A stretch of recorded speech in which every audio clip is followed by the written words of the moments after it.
What's up, ladies and gentlemen? This is Tony Mo from Pixabyte, and today we're going to be taking a look at Ilamentia, a first-person action puzzler developed by Anthony Case. The game just released and is available through the developer's main website for $5.09. Now, reason for the weird price there is it's actually 25% off, I guess, to celebrate its launch. So you can pick the game up over there. Now, we're on the main screen here because, again, this is just another game with a fantastically awesome main screen. You can see we're actually playing the demo. Reason for this, the developer, sent over and was like, yeah, check this game out for me. If you guys are going to do just like a 10-minute one, though, play the demo because it shows...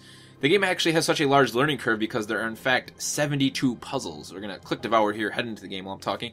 72 different puzzle rooms. That's a lot. So the learning curve is, it's made to be a nice incline. It's not super sharp. It's not super shallow. It's just a nice incline. You're going to feel like you did some exercise when you get to the top, but it's going to be rewarding. That's kind of how you want to look at it. So the demo, though, only has about 9 rooms, I believe. So this beefs up the difficulty so I can kind of hop around and show you guys, some of the easier puzzles that are just make you go, yeah, I could figure that out. And the ones that'll just make you go,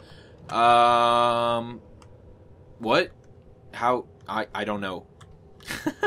So that's basically what we're going to do here. I'm going to run over to this side of the room. This is like the demo room.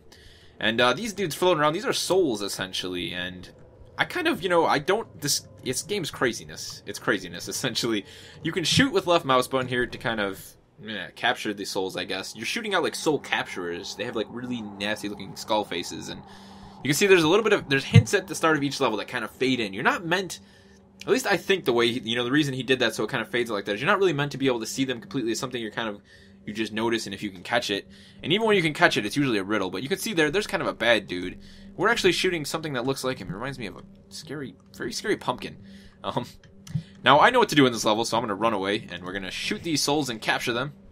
Quickly, you can see the platform is actually falling away from our feet here, so we want to go very fast. Now, the first time I played this demo, or this level, I should say, I actually just stared at that thing and was like, hey, what is that, man? Why is he moving? He looks scary. I should probably run away now. And I turned around and I started running, and I barely made it to the exit here. But you can see we shot those and we made it to the exit. Now, the thing that makes this game extremely rewarding, in my opinion, and also extremely difficult at times when you get to the higher levels, there are no rules. When you play a puzzler, for example, like Portal, well, Portal, it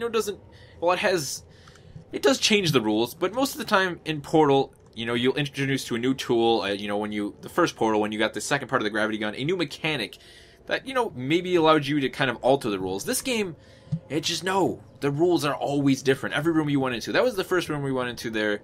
Now what we're going to do is we're going to walk over here. Which one was it? We're going to hop into Drift. Now, in that first level, we had the capability to jump using the space bar, and then we could shoot with the left mouse button. Now, those rules don't always apply. Together, Drift, Accommodate, I didn't get to catch all that one. Now, this level, you're pretty much just like, what? Where? How? What do I do? And that is the beauty of Ilamentia. Oh, man.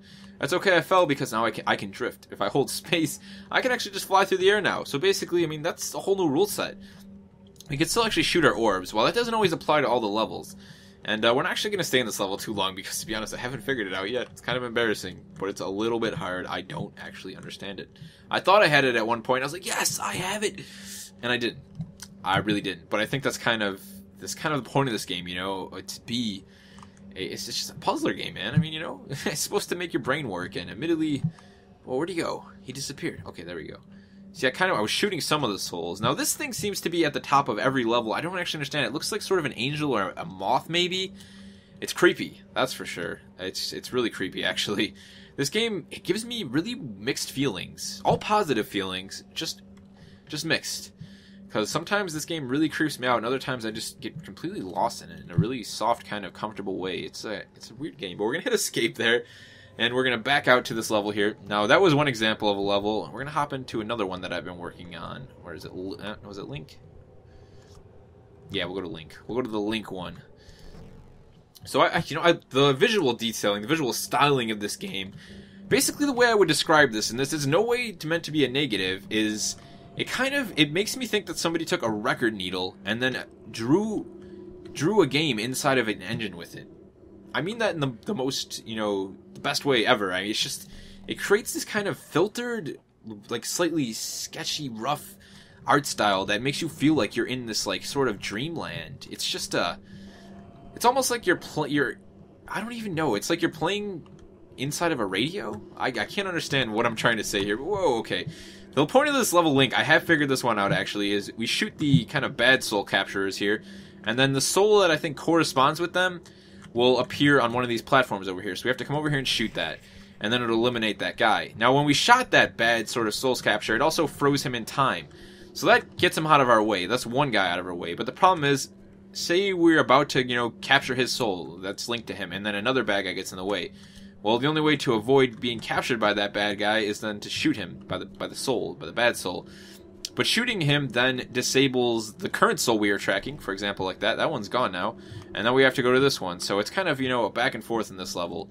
And at the same time, you do have the ability to jump, but admittedly, it's not as far as some of the other levels, and you can't float like the last level I was in. Okay, let's see here.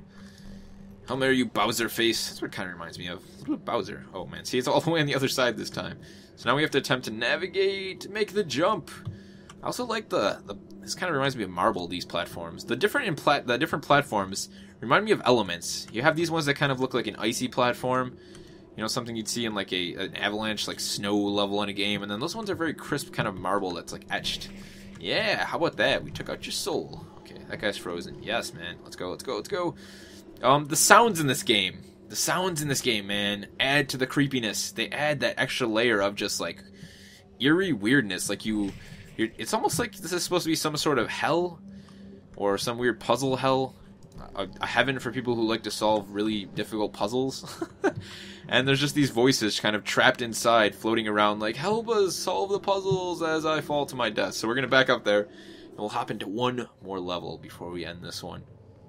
But as you guys can see here, this is an extremely different, rewarding puzzle game, I would say, Ilamentia.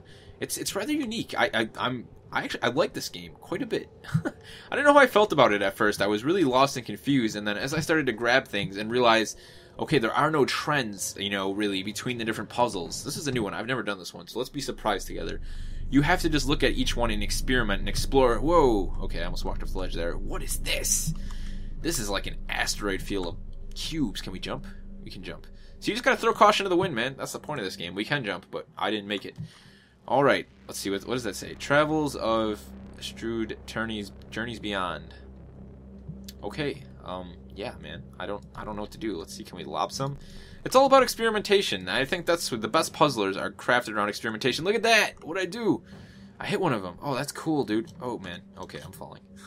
Look at it, it's like a raised platform. So, yeah. This is this game, man. I mean, you think you have something, and it's just a small piece of an even greater puzzle that you really have to just configure and sort of learn. But, I mean, if you guys like these kind of puzzle games, which I don't see how you couldn't, if you like puzzlers, you're definitely going to want to check out Ilamentia. This is a fantastic little game here that Anthony Case has created. It's just, I'm overwhelmed with how cool it is. This art style, man, as well. If you watch this, Anthony, please explain to me where you got the inspiration for this sort of art style from, because it's just awesome. I love it. But if you guys want to go and check out Ilamentia for yourself, we will definitely have a link in the description below. You can head over to the main website where you can download a demo, and you can also purchase the full game. As I said, it's $5, you know, and some change. Less than a cup of coffee, as I like to say. And for more just crazy, fantastical puzzle games like Ilamentia, be sure to subscribe to us here on Pixabyte. Till next time, it's been Tony Mo. I'll see you guys in my dreams somewhere. I imagine that's where this actually is. This reminds me a lot of some of my dreams. Does that make me a crazy person?